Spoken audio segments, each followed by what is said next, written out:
हथिया के सुर पवनी, हथिया के सुर पवनी मानु सकतनवा देवलोक में सबसे पहले होखेला पूजनवा।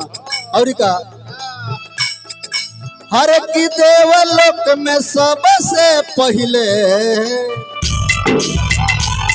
अरे होखेला पूजनवा।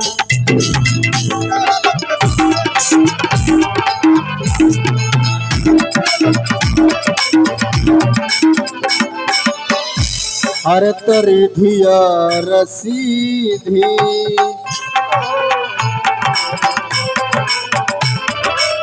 रिधिया रसीधी के रिधिया रसीधी के रउआ सजनवा हो मा हनवा हायना।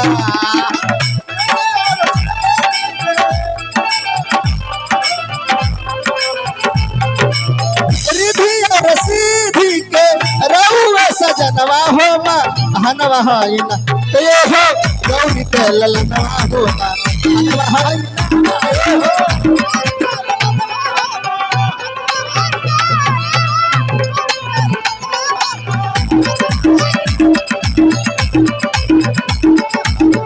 बम के नारा बाबा एक सहारा, बोल बम के नारा बा तूहे एक सहारा बा।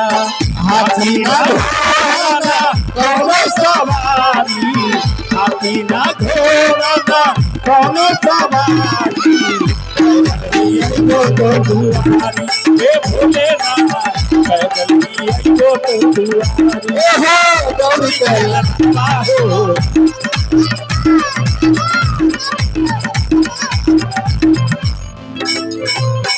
एक लाइन मोरी कैसे पान चढ़े फूल चढ़े और चढ़े मेवा।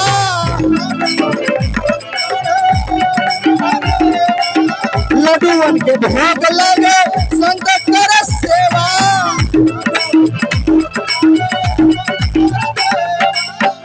अरे लड्डूअन के भोग लगे असंत कर सेवा।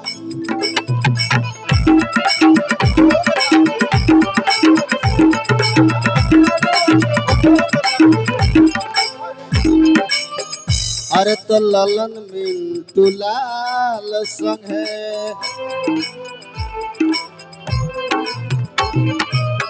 ललन मिंटू लाल संग है, ललन मिंटू लाल संग है। हीरनी सरनवा हो मा हनवा हायना।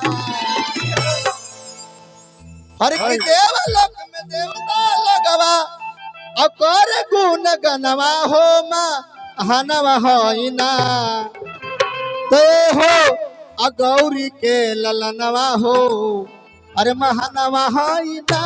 ए हो